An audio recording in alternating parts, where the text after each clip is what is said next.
Hello, everyone. You're listening to Family Talk, the radio broadcasting ministry of the James Dobson Family Institute. I'm Dr. James Dobson, and thank you for joining us for this program.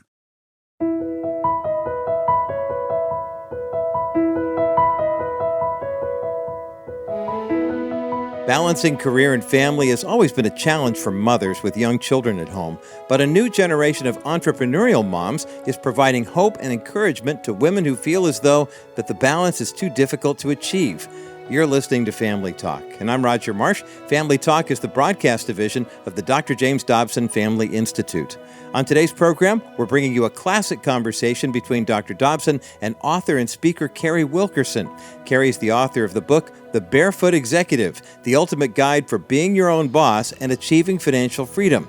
This conversation was originally recorded in 2017, but we know that you will find it to be relevant and encouraging for even today. So here now is Dr. James Dobson to introduce today's guest here on Family Talk.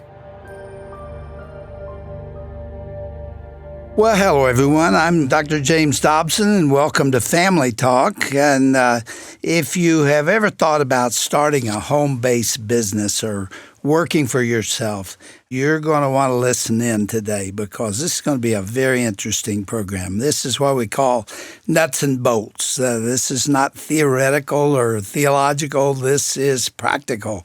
And we have a guest today that you're going to want to hear from. I'm joined in the studio by Carrie Wilkerson. She's the author of the book, the provocative title of which is The Barefoot Executive, the ultimate guide for being your own boss and achieving financial freedom. How's that for a practical topic? She is also a speaker and a mentor. Carrie Wilkerson has a passion to, quote, take you through the process of investigating your options and skill sets to create the financial freedom and work life you've perhaps only dreamed of until now. And you can imagine how many people there are out there who are slogging to work every day and don't really like what they're doing and don't feel fulfilled in that role. Not everybody feels that way, but some do. Is there an alternative? What is that alternative? And how do you go about making it a reality? And so we're going to be investigating these options and skill sets to create financial freedom. And our guest today is married to Eddie. They have 4 children. 2 of them are biological and 2 of them are adopted. And tell me the ages. They start in elementary school. Right. So my youngest is about to turn 10 and my oldest is 21. Mm-hmm. So they are 10, 13, 20, and 21. I'm intrigued by the title of your book, Carrie. Let's start right there. Absolutely. Barefoot Executive. You are wearing shoes today. I'm in Colorado and it's cold. I am wearing shoes today. I'm also in public. The Barefoot Executive really was a nickname of mine. And my dad will tell you that even when I was a kid, I hated to wear shoes. He used to smack my feet off the dining room table because in the high chair, I would curl my toes around the table and he would pop my toes. I just hated to wear them. But when I started working at home, I said, there are men and women all around the world that are having to adhere to a dress code, that are having to adhere to a schedule, that are having to conform to somebody else's idea of success. And really, I think it's really good that I can work barefoot. I can be a CEO and be barefoot if I want to, but it's really not about the shoes. It's about creating what that looks like for you, creating how you work best, creating what fulfills you, what that income looks like. What a great niche, Carrie, that you have found. Now, I want to take you back to high school. You sacked groceries. I did. At an Air Force base? Yeah, my dad was military. He was Coast Guard for almost 30 years. So we had military shopping privileges. And my 2 older brothers before me bagged groceries at the military base. Now, what's unique about that is, first of all, it was about 35 minutes from our house. It was a haul to get there, but also there was no salary. We worked for tips only. They didn't pay you? No. only the end user paid us. That's illegal now. We were paid based on our efforts. We were paid based on our customer service, based on our personality, based on, finding officers and their families that we had served before and building relationship with them. Honestly, it's the best training for life I've ever had. And really? So we all did How that. long were you doing that? I did that probably a total of 3 years because I did that through high school and part of the way through college until I got Did you make married. a decent living at it? Well, again, I think decent living is in the eye of the beholder. I helped pay for college applications and dorm fees and gas money and insurance. And because at that point, we were then a preacher's family. We were no longer a military family. We were a pastor's family of a small country church. So every dollar helped. But yeah, I made a nice living. I learned a lot. So you grew up in a Christian home. I did. And your parents were deeply committed to Christ, Yes, I assume. They were. And they passed that along to you.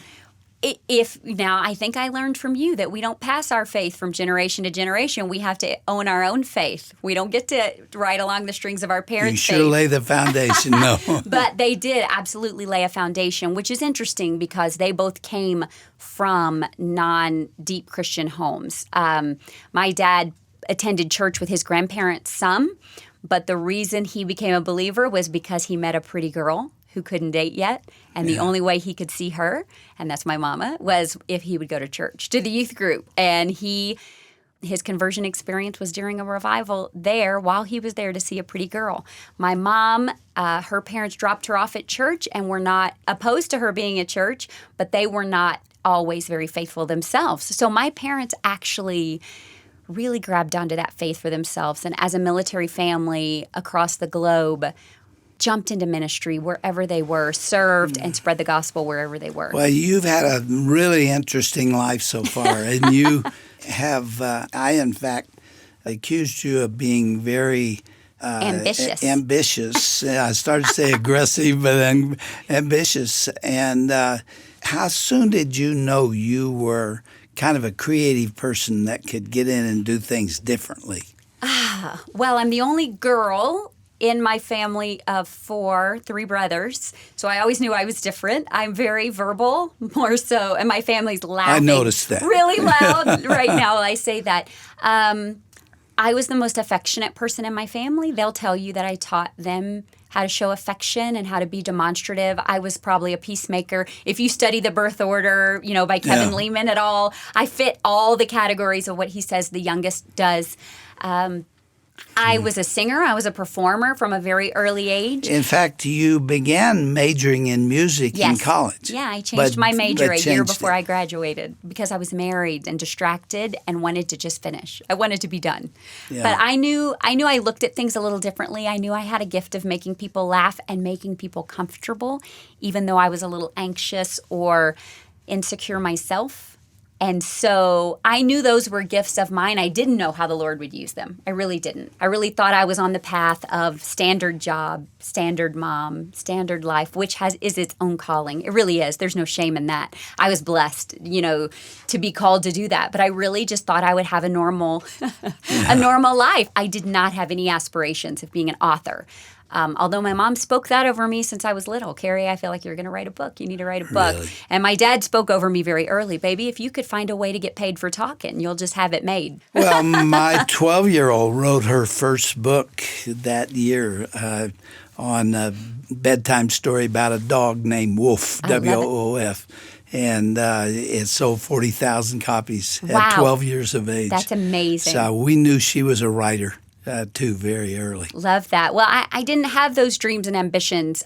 I would say my ambition is more in a place of being a Barnabas of sorts. Ever since I learned about Barnabas in the Bible, really, there's a calling for an encourager. Really, there's that. Okay, I can do that. That really is so suited to who I am and how I'm wired. And we visited earlier a little bit about Zig Ziglar and the influence he's had on so many people. And some of his last words he said to me was, Carrie, encourage people. encourage people. They need it. People are hurting and people need to be encouraged. And I said, okay, that's good enough for me. I can do that. It's in the Bible. Zig said it. Other people seem to think I can do this. And so now I've found a way to make it my life to encourage people. Well, you have spoken on the platform with him. Yes. And also John Maxwell. You've had really some unique experience. I have. I actually, John Maxwell came to an event to hear me speak. He spoke after me. And as I came off the stage, he said, you have a gift for connecting. You are a unique speaker in that you talk with people instead of at people. He said, I've not seen it quite done that way. And so that was high praise for me. I floated, on that for weeks. I've now consulted his organization on some marketing strategies, and I have several great friends in that organization. Ziegler, same way. I've now worked with their company and given them some advice on marketing and on-trend things. And of course, I've been on their podcast and their show several times. So I've had some unique experiences, and I've just beyond what I could ever ask or imagine. Now, you have not moved on from being a home executive, but you have added speaking and writing to it. So your world has expanded. It has. But you're still trying to help people with your book and with your speaking start a home business. Right. So for years, I worked at home in my home-based business. I started because of my older two children, our brother and sister that we adopted through the Foster to Adopt program in Texas. And so I instantly became a mom. And I didn't have any dreams ever of being a businesswoman. I didn't have a big idea. I didn't have any ambition in that area. I really just wanted to make sure that these kids knew who their mom was. And now, let me back up and say, I don't believe that's an edict. I think maybe if I had given birth first, I might have tried to still teach and do that. But I remember that these kids had been through such transition and trauma. It chokes me up still, and it's been 19 years. I didn't want them wondering, where did that nice lady go that was here earlier? Are we being moved again? Where do we belong? Where's our place? And I said, okay, I chose this path, and I feel like I need to be steady for them. I need to be the first face they see, the last face they see, and the most constant thing they see in their life right now. And so I remember saying to my husband, I know we intended for me to go back to teach, but I don't think I can. And he said, we'll eat rice and beans. We'll do whatever it takes. We will figure it out. And I guess you said earlier, when did I know that I was creative? I think he and I both knew at that time I was a find a way, make a way kind of girl, and I was going to figure something out. I didn't know what it was, but it was going to be something to help bridge the gap between our bills and our income at that point. That was my whole desire for getting into business. Do you enjoy being a stay-at-home mom? I love it. I can't imagine where else I would be. First of all, my corner office is beautiful. I get to decide what the view is, whether it's the pool or the front yard or the dog in my lap. And I get to be there for all of the important moments. I'm sure that role is still disparaged. I just read an article this morning written by some academic, whoever she is. I don't like her. She wrote this saying that the government should outlaw stay-at-home moms. Can you believe this? Government telling you can't stay at home with your children if you can pay the bills and make it work? Well, it seems ludicrous to me. I've not read this proposition, but what I'll say is that one thing that there is disparagement with right now is all the camps of women. The stay-at-home moms versus the work-at-home moms versus the go-to-work moms. And if I were on a mission of any sort, I would be to say, first of all, moms, being a mom is such a hard job anyway. Yeah. Whether you're a single mom, a married mom, a widowed mom, whatever that looks like for you, being a mom is hard. First and foremost, we need to unify. We need to see what unifies us instead of splits us up. Being a stay-at-home mom is a hard, hard job that is unpaid. Being a work-at-home mom combines the stay-at-home mom stuff plus the work at home, except I don't get to leave a clean house and come home to a clean house or, go talk to adults during the day. I'm still at home with the kids. And that's my choice. And that's what I've chosen, the work away from home moms. I cannot imagine what they juggle and their time away and how they must deal with what I call mom-flict. It's a word I coined several years ago, the conflict that every mom has. Am I making the right choices? Am I saying the right things? Am I feeding them the right foods? Am I putting them in a safe enough car seat or stroller? We have all of these battles already as a mom. We don't need to add to it, too, by saying stay-at-home moms aren't worth anything. They are. My mom was a stay-at-home mom the majority of my life, and I cannot imagine our life any differently. It's an admirable thing. Did you ever feel you were wasting your life? That's the usual complaint. I mean, you got all this talent as a woman, and you're, hanging around the house, and they say it in disparaging ways. But they don't ever say, I'm investing in the lives of my children who mean more to me than my life. Exactly. I have never felt like I was wasting my life or my kids' lives, whether I was at home. Now, I will say I was a stay-at-home mom in the traditional definition of the sense, and I was the best stay-at-home mom for approximately 7 weeks. Like the laundry was done, the dinner was on the table, the kids were clean when the husband came home for about 7 weeks. And that's when I said, I really want to be earning some income, but I also want to be here. So how do I do both? I think I can do both. Why can't I do both? The popular culture will say, yes, you can have it all, and that looks like going to be in corporate America, or yes, you can have it all, and that looks like putting your career on hold. And I'm saying, yes, you can have it all, but here's the rub.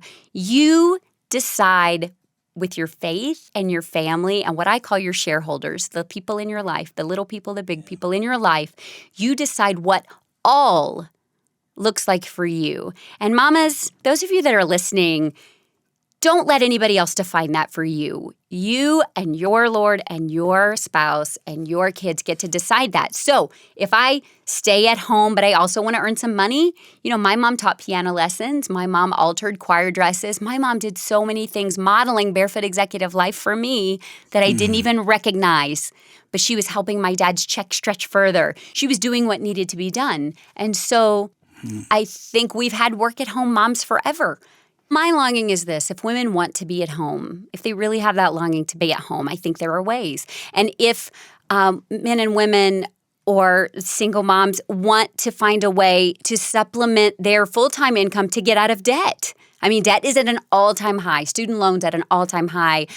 There may be surprise medical bills. I mean, you just never know. But if they want to get out of debt, there are so many things you can do from home in addition to your job. If there are men that want to transition out of something that they feel like they're selling their soul for or is not in alignment with their values, then I think there are things that we can do at home. I think there are ways we can take our income back. But I also think you addressed this earlier. You said there are some people drudging to work and not loving what they do. I also think, and this might be a little controversial, and you deal in controversy, so you'll be okay with this, but I would also say that we may also need an entitlement and reality check in a lot of ways.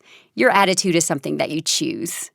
I can do something that I don't enjoy, but enjoy who I'm doing it for and enjoy what I'm paying off and enjoy the fruits of that while I'm getting to a different place. We have very much a situation now where people want to get married and have the same house their parents do now and the same 2 cars. So no problem. They just go lease those. And they say, well, we can't cut back or change jobs or have anybody quit because our payments are too high.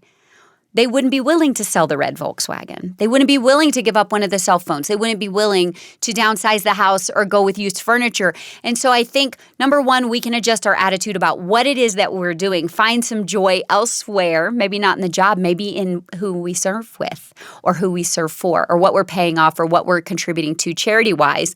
I've seen joyful janitors. I've seen joyful grocery clerks. I was one, right? So I think attitude matters a lot, but I also think that no matter what your situation, that we all saw the economy crash and felt very powerless about it. Those of us that did not feel powerless were those of us that knew how to create some income, whether it was small income, whether it was large income, whatever it looked like. So when I say Barefoot Executive, I'm not trying to say you have to make 6 figures at home. I'm not saying in order to keep up with the Joneses. I'm not that girl. I drive a little Subaru. for Pete's sake. I'm not keeping up with anyone. I live on a cul-de-sac. I don't live in a mansion or any of those things. I think we have to decide what enough looks like for us. I think we have to decide where our joy comes from. And I think we have to decide, too, what we're willing to give up and what we're willing to do in order to make some of those financial realities happen.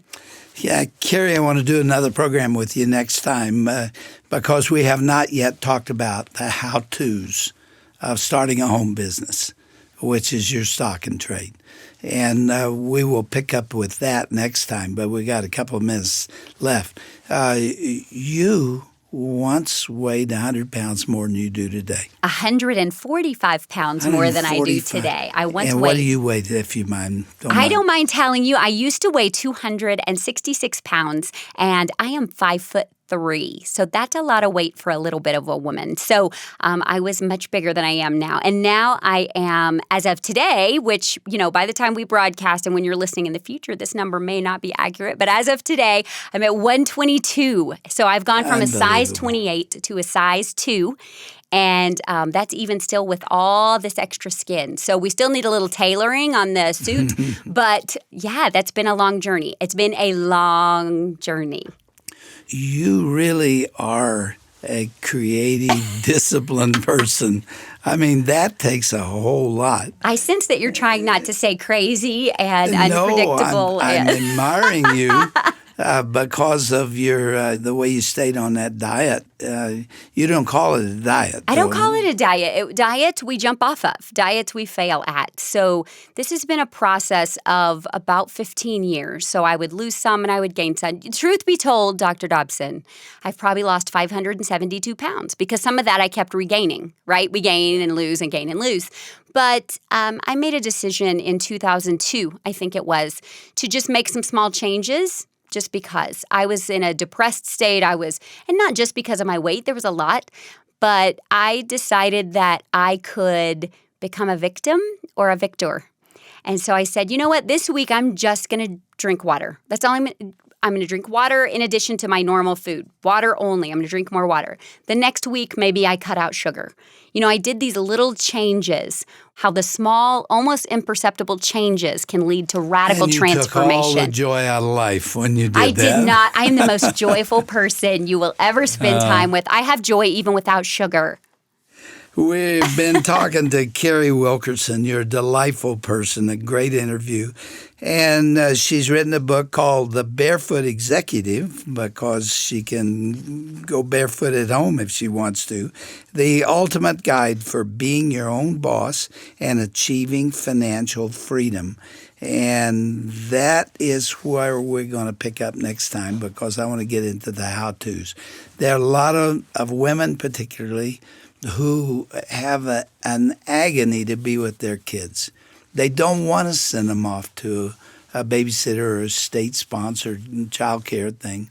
They really do want to be there with them, and it's a very worthy goal. Not everybody has to do it. I admire the women who are out in the workplace, but I especially admire those who did what my wife Shirley did, which is pour her life into those kids, and neither of us will regret one day that we invested in our kids. So we're going to pick that up next time, but I want to talk to those people who say, where do I start? Okay. Right? We can do that. You live in Fort Worth. I used to live there. Yeah. I live outside of Fort Worth in Arlington, Texas. And you flew here to be with us today. Absolutely. And we're going to give you another day. Thank you for being with us. Thank you so much, Dr. Dobson. God bless you, friend.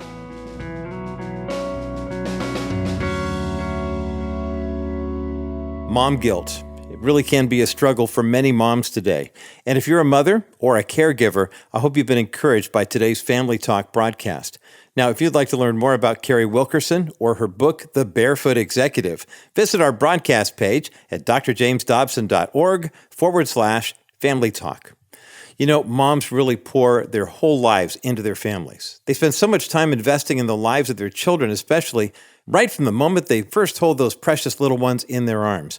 And they do so all while balancing the managing of the household. Here at Family Talk, we want to embolden you as a mother along that journey of raising kids.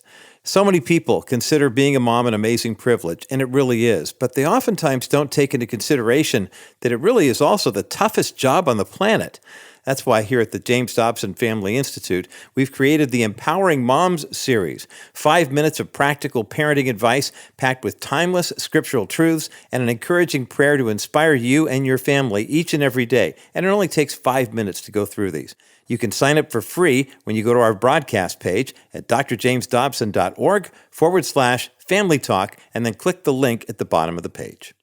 Well, from all of us here at JDFI, we want to thank you for listening and also for making us a part of your day. Family Talk is a completely listener-supported broadcast outreach. Now, during these summer months, typically giving is down a little bit, and this summer has been particularly soft. So if you would like to find out more about how you can support the JDFI financially, go online to drjamesdobson.org or give us a call at 877-732-6825. Our ministry mailing address is the Dr. James Dobson Family Institute, P.O. Box 39,000, Colorado Springs, Colorado, the zip code 80949. Well, be sure to join us again tomorrow as Dr. Dobson concludes his conversation with Carrie Wilkerson about encouraging enterprising moms. That's right here on Family Talk.